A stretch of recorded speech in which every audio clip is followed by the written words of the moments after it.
This is Lewis Ott for the Ring Magazine. Delighted today for the first time to be joined with George Warren here in the Carp Arena for a very, very fitting first show on DAZN. Dillian Whyte takes on Joe Joyce in a massive heavyweight card ahead of number of cards that got announced today with Queensberry on DAZN. Before we do get into that, George, how are things? How are we? Not bad. Busy as always. Yeah.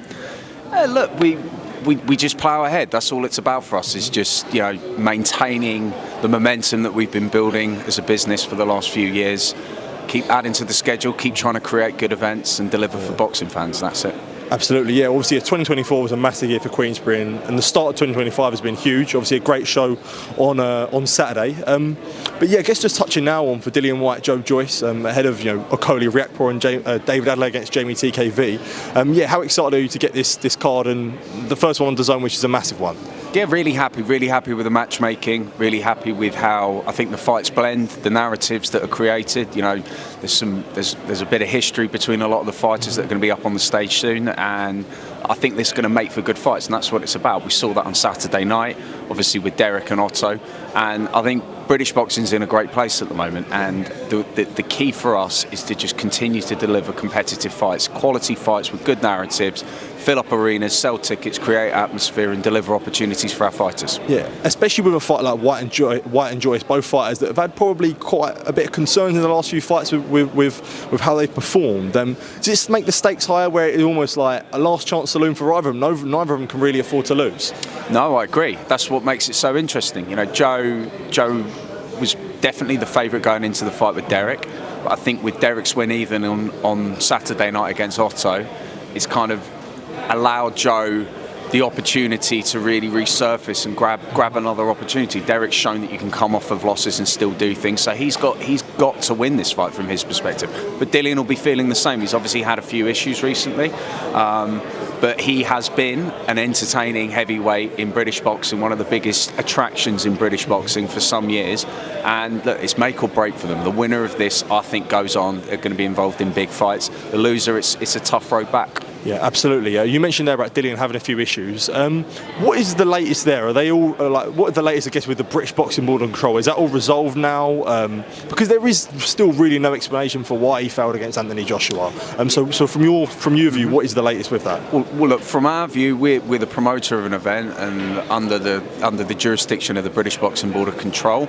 Dillian's legal team and ourselves made an application last week for this fight, and it was approved and cleared. The British Boxing Board of Control will be licensing this event, and Dillian Whyte will be in that fight. I don't know whether or not he's going to be as a British licence holder or whether he's still going to be a foreign licence holder, but the event's licensed by the British Boxing Board of Control.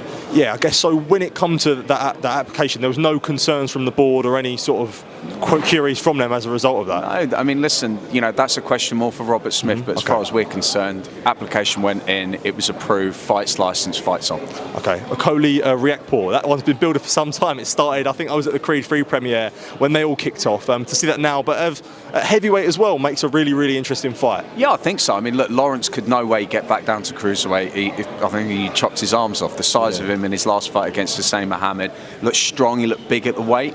I think as well, the move to Joe Gallagher and now not having to lose that weight and make weight, we're seeing a bit more of a destructive and explosive Lawrence Okolie rather than someone that, at times has been criticised for maybe being, slightly negative and too cautious in the ring. So I expect him to be out on the front foot.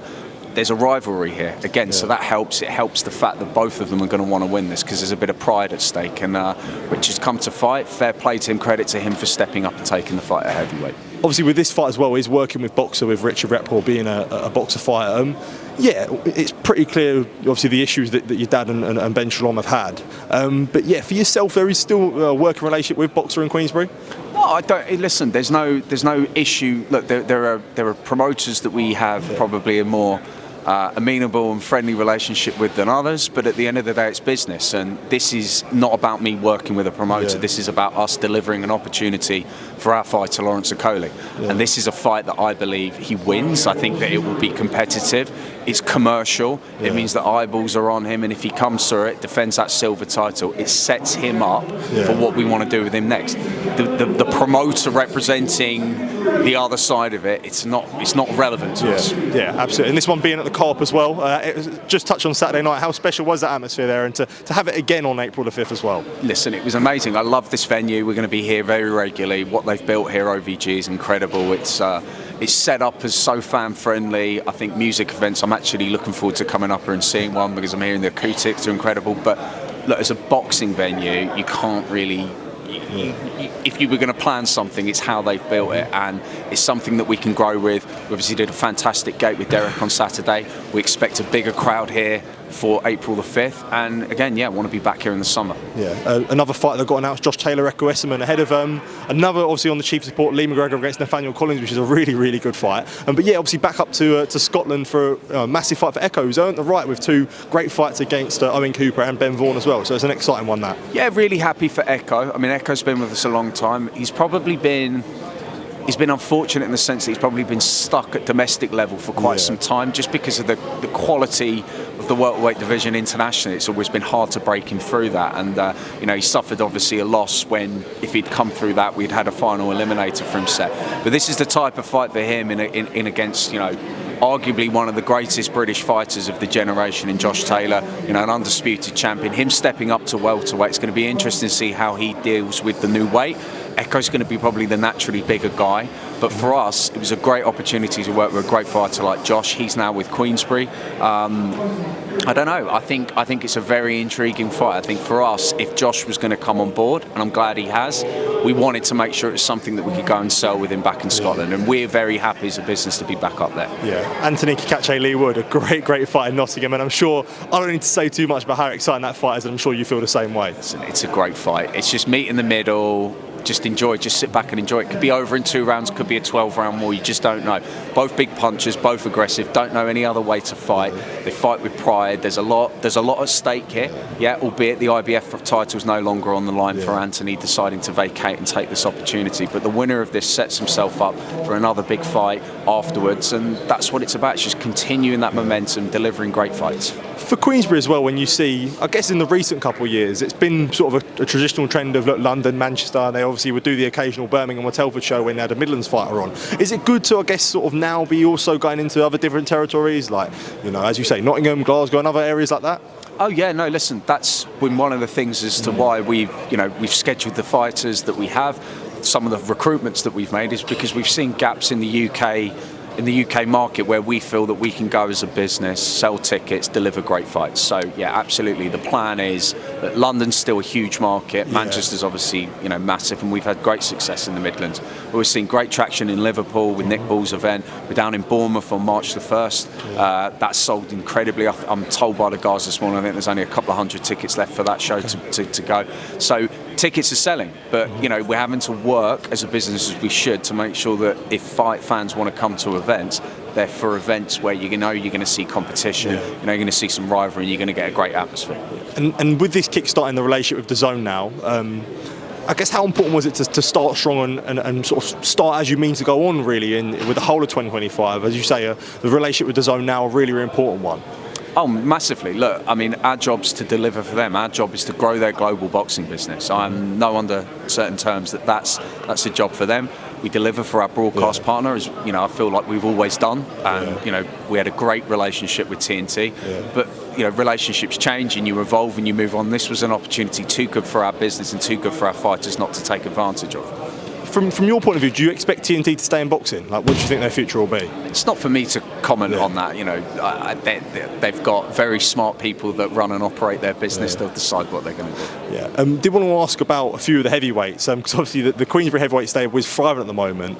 I guess how good is it to have such control, especially in Britain, with so many good different heavyweights, sort of all in all different parts of their career?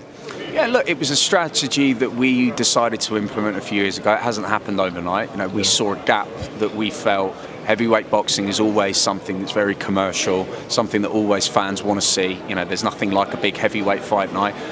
We've seen those huge nights that Tyson's obviously had recently in Riyadh season, and obviously before that in Wembley and Tottenham. So for us, it was something that was very important to us. We wanted to invest in heavyweight boxing. I'm glad we've done it. And yeah, look, we've got a very strong and deep stable of heavyweights, all that can be matched together, interesting fights that can be made in-house. A couple more from myself. Mentioned there about Tyson. I know I haven't spoken to you since, obviously, the announcement of his retirement. Has there been many conversations with yourself with Fury? And do you have any inkling that he could come back, or would you be more of the opinion that you think he is retired now? Look, we saw him. He was here on Saturday night briefly to support his cousin Walter, who got a win, and it was great to see him. It's great to see him socially. Tyson is his own man. He's going to do what he wants. At the moment, he's retired. So if that stays, best of luck to him. I wish him nothing but the best for him and his family. If he did ever decide that he wanted to come back, that would be his decision. And look, the door's always open. We're always there for him. But as far as I'm concerned, nothing to talk about other than to say, how are you, how's the family, and would you ever like to come to one of our shows as a fan? Yeah, okay. Charles Martin called out Moses Itauma. Is that an ideally fight that you could see next for Moses? I think there's a lot of fighters calling out Moses Itauma, because Moses Itauma is probably one of the most talked about global prospects in world boxing. Rightfully was awarded by the Ring magazine the prospect of the year, and he is on the cusp of a very, very exciting chapter of his career.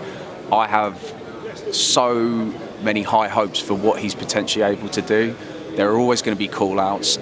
We will make that decision as a team. We'll obviously sit down with him, his training team and his management team, and decide what that next step is. But yeah, I don't think there's many people out there that would be concerned about matching with Moses right now. Yeah. Ben Whittaker, Liam Cameron, the rematch. TalkSport put out a report of it being a potential date of April 19th, April 20th.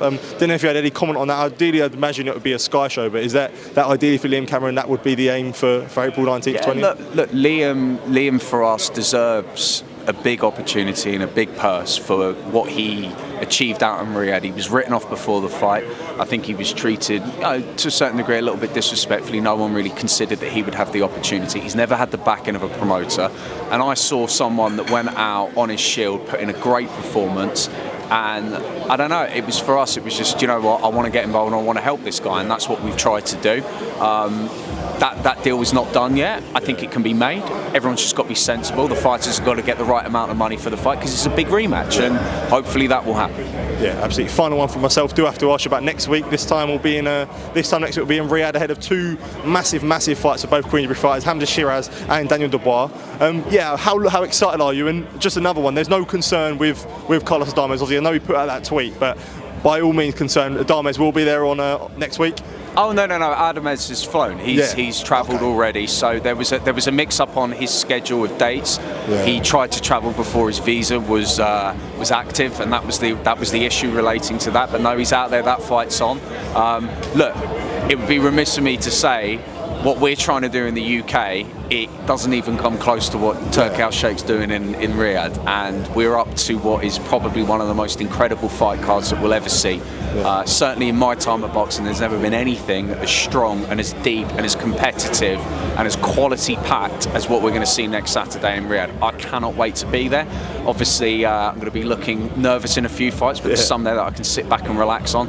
Can't wait to see Bivol Beterbiev again. Obviously, Daniel and Joe Parker is a cracking fight, one of the best fights I think you can make in boxing, not just in heavyweight boxing. See, I'm backing Daniel to come through. I'm hoping Hamzah comes through as well.